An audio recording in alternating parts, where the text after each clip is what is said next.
Tant cette femme qui a déjà travaillé sur elle, qui est consciente, qui comprend ses schémas, qui se voit répéter les mêmes choses, qui travaille sur ses croyances, eh bien, tu pouvais te retrouver à attirer encore le même style de personne qui ne te donne pas la sécurité dont tu as besoin. Tu peux savoir exactement ce que tu veux dans une relation, donc tu as fait ta liste des standards, à quoi ressemblerait une relation saine pour toi. Et au moment où il y a quelqu'un qui vient pour entrer dans ta vie, ton comportement il change. Tu te mets à suranalyser les messages, tu cherches des signes partout dans ses comportements, tu te donnes beaucoup trop vite au point de t'oublier, voire même tu vas accepter des choses que tu n'aurais jamais pensé accepter. Ou alors tu peux même arriver à te fermer si quelqu'un t'approche trop vite. Et souvent, on pense que le problème vient de la personne en face. Oui, mais moi j'ai besoin de ça, il m'a pas amené ça, il a été trop comme ça. Alors qu'en réalité, il y a quelque chose de bien plus profond que ça qui influence ton comportement, tes choix, tes attitudes et tes pensées. C'est ton style d'attachement. Et si ça te parle, eh bien reste bien ici parce que cette vidéo elle est pour toi. Je m'appelle Charline et j'accompagne les femmes à sortir de leur schéma répétitif afin de construire une relation à elles-mêmes beaucoup plus consciente, profonde et authentique, afin de créer une vie qui leur correspond vraiment. En réalité, on ne va pas toujours choisir ce qui est bon pour nous, mais on va plutôt aller vers ce qui est familier. Et ça, c'est toujours inconscient, mais c'est le système qui va nous amener là-dedans. Le cerveau cherche à nous protéger, donc il va toujours chercher quelque chose que l'on connaît. Et ça, peu importe, même si ça ne nous fait pas du bien, eh bien lui, ça le rassure. Parce que son objectif, c'est de te maintenir en vie. Et ton style d'attachement, il va vraiment prédire ce vers quoi, du coup, tu vas t'orienter. Et pourquoi tu attires toujours le même style de personne. Pourquoi tu te retrouves toujours dans les mêmes relations. Pourquoi tu as toujours les mêmes situations qui arrivent. C'est pas parce que c'est l'extérieur ou la vie qui te fait subir ça, mais réellement parce que c'est ce que ton système va aller chercher. Et si c'est le genre de sujet que tu aimes bien, eh bien abonne-toi parce qu'ici, c'est exactement ce que je te partage. Et ici, on va aborder les 4 attachements. Je te partagerai également le mien. Le premier attachement, ça va être l'attachement anxieux. Si j'en fais assez, que je suis assez intéressante, voire même disponible, alors il finira par me choisir. Et c'est là où tes relations, elles deviennent des espaces dans lesquels tu vas chercher ta valeur. Je dois maintenir le lien. Parce que c'est un enfant qui a dû grandir dans cet espace où il ne savait pas quand l'adulte serait disponible pour lui. Alors il a dû rester attentif pour garder le lien de manière à être prêt lorsque l'autre le sera. Et ça, il le développe souvent lorsqu'il a grandi dans un environnement où les situations, elles étaient imprévisibles, voire inconstantes. Donc là, on va parler d'un parent parfois chaleureux, parfois distant, beaucoup d'attention lorsque l'enfant il répond aux attentes, puis du retrait lorsque c'est plus le cas. Être entouré d'un adulte dont l'humeur est tellement dans le mouvement qu'il a toujours besoin de l'anticiper. On a pu minimiser certains jours ses besoins émotionnels, puis les valoriser d'autres jours. Un enfant qui a dû s'adapter énormément à l'état émotionnel du parent. Des séparations et des changements relationnels vécus comme très insécurisantes. Un parent qui est parti, beaucoup d'instabilité dans le foyer. Ça a pu créer de l'hypervigilance chez l'enfant, qui peut créer à l'âge adulte besoin de réassurance souvent, suranalyser les messages, les conversations, le comportement des autres, la peur du rejet, mais surtout prendre les choses personnellement. Beaucoup de difficultés avec la distance physique et tous les schémas qu'il ne peut pas anticiper. Et il va souvent être attiré par les personnes peu disponibles, pensant que s'il ne fait pas suffisamment, il risque de perdre l'autre. Le deuxième, c'est l'attachement évitant. C'est là où tu cherches à avoir une relation, mais dès que quelqu'un s'approche de trop près, eh bien tu as cette sensation de perdre ta liberté. Et c'est là où la connexion, elle devient plutôt une menace, quelque chose de dangereux pour toi, plutôt que quelque chose d'épanouissant. Et tout ça étant enfant, il y a peut-être eu un moment donné où il s'est dit que ses besoins ne pouvaient pas être accueillis par les autres et qu'il valait mieux qu'il se débrouille tout seul. C'est sûrement un enfant où les émotions n'ont pas été accueillies, voire même ridiculisées, qui a été encouragé à être autonome très tôt, auquel, face à ses émotions, les adultes lui ont donné des réponses du type « ce n'est rien »,« arrête de pleurer », des parents physiquement présents, mais émotionnellement peu disponibles. Donc c'est un enfant qui s'est construit en apprenant qu'il ne devait pas montrer qu'il avait besoin des autres. Parce qu'à chaque fois qu'il en avait besoin et que l'adulte n'était pas là pour lui, eh bien, ça lui faisait mal. Donc ça va donner un adulte qui a de la difficulté à demander de l'aide, qui a de l'inconfort avec la dépendance, un besoin très fort d'autonomie, une forte tendance à intellectualiser ses émotions, se retirer d'une relation lorsqu'elle devient trop intime, et cette sensation d'être étouffé lorsqu'il y a trop de proximité. Parce que s'il dépend de quelqu'un, il risque d'être déçu, de souffrir, voire d'être envahi. Ensuite, il y a l'attachement désorganisé. Je veux profondément être aimé, mais lorsque quelqu'un vient près de moi, une partie de moi a envie de fuir. Il y a ce mélange entre le besoin de créer du lien et ce besoin de se protéger. Je veux le lien, mais j'en ai peur. Et ici, c'est sûrement le plus paradoxal. Parce que l'enfant, ici, a pu apprendre que la personne avec laquelle il est en recherche de sécurité peut parfois être également cette même personne qui lui amène une source de peur et d'insécurité. Et ça peut notamment apparaître dans des environnements, dans des familles où les comportements sont très imprévisibles, effrayants, voire même profondément insécurisants de la part des figures d'attachement. Donc les parents, les grands-parents, la famille d'adoption, finalement toutes les figures d'autorité.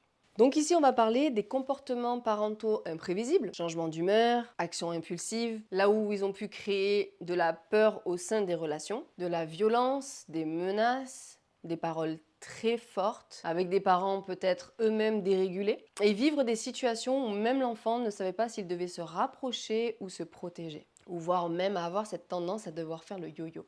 Avec cette sensation d'avoir besoin du parent pour le protéger, mais aussi sentir que le parent est aussi ce qui crée du danger. Et en étant adulte, on va créer cette forme de danse, de je te veux, tu t'approches, j'ai peur, je me protège, tu t'éloignes, tu me manques, je reviens. On appelle ça le fuis-moi, je te fuis, mais si on regarde plus profondément, ça vient toucher des parts beaucoup plus profondes qu'un simple je.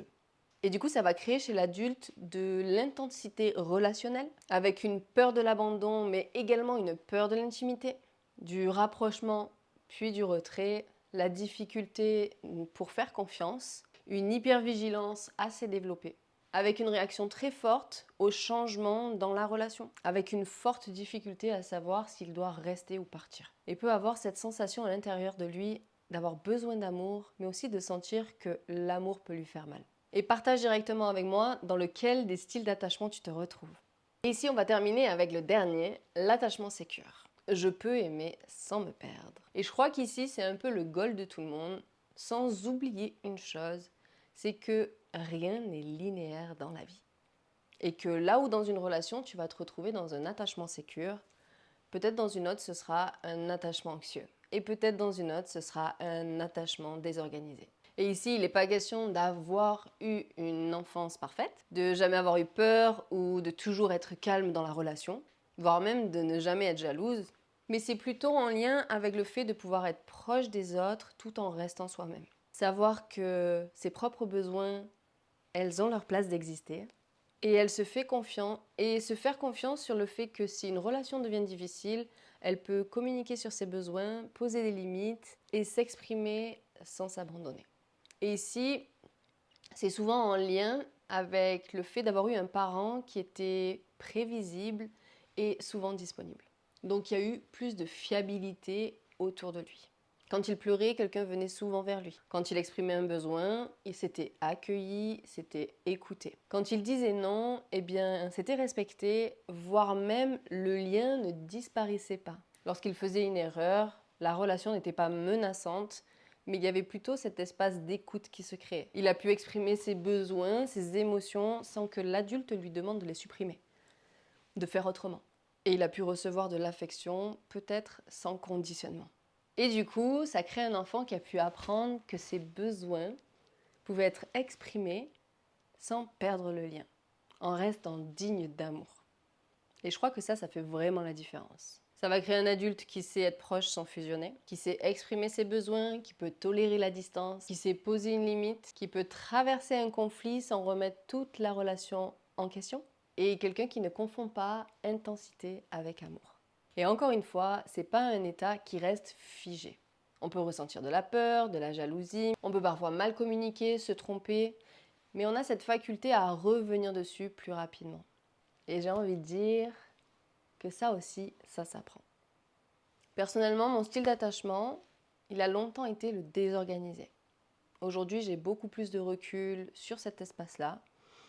Alors je prends le temps d'observer, je prends le temps de me réguler, je prends le temps de vraiment me faire du bien et d'accueillir cette part-là en moi.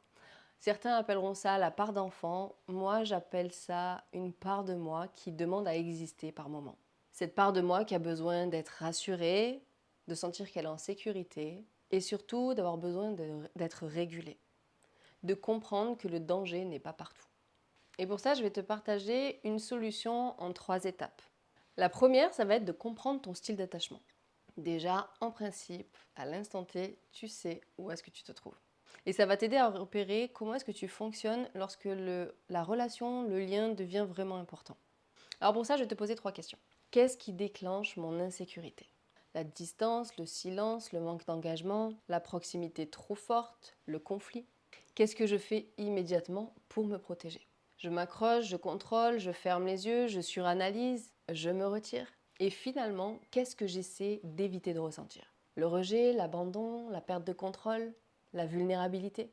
Deuxième étape, ça va être de construire ta sécurité intérieure. Pour ça, tu vas pouvoir utiliser la régulation, te rassurer, te faire confiance. Parce que lorsqu'on parle du style d'attachement, on parle de l'espace que l'on a créé lorsqu'on était enfant. Et en étant adulte aujourd'hui, tu as cette capacité de pouvoir choisir en conscience. Tu as cette capacité de revenir à toi, d'accueillir toutes ces parts qui existent en toi, qui ont vécu par rapport à ton passé.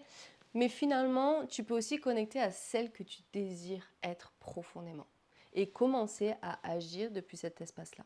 Et pour ça, de manière à rentrer dans le lien, je vais te poser 3 questions auxquelles tu peux répondre. Est-ce que c'est moi qui choisis la personne ou est-ce que je vais tout mettre en place pour que ce soit elle qui me choisisse? Est-ce que cette relation correspond à mes besoins ou est-ce que je mets mes besoins de côté pour pouvoir correspondre à cette relation? Est-ce que je peux rester moi-même dans cette relation ou je dois mettre des parts de moi de côté afin de pouvoir rester dans le lien? Et si tu veux aller plus loin dans le sujet, c'est exactement ce qu'on va explorer ensemble dans la masterclass du 16 août à 10h. Comment devenir celle qu'on choisit. Pas pour jouer un rôle, ni devenir quelqu'un d'autre, ni encore même d'être parfaite ou de contrôler l'autre, mais en comprenant les mécanismes qui font que parfois tu t'abandonnes avec toi-même ou voire lorsque tu rentres en lien dans la relation pour reconstruire une sécurité intérieure qui change ta manière d'aimer, de choisir et d'être choisi. Pour ça, tu peux t'inscrire directement dans le lien qui se trouve dans la bio. En attendant, je te fais plein de bisous et je te dis à très vite dans une prochaine vidéo.